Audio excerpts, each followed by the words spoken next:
Today we're going to play a little game with the image. I'll show you for different clips, same scene, same camera, but each with a completely different setup. The question is, can you spot the difference? And which one do you prefer? Let's go. Pay close attention to the details.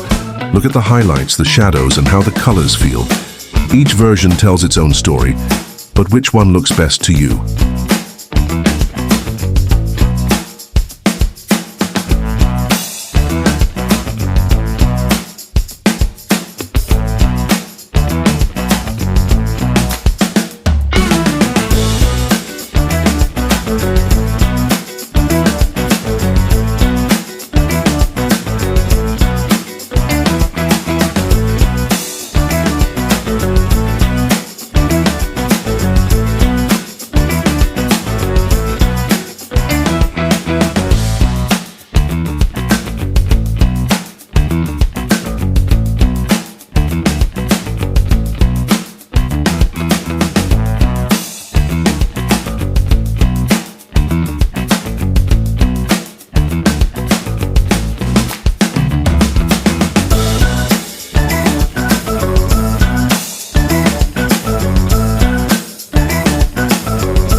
Alright, here's the secret.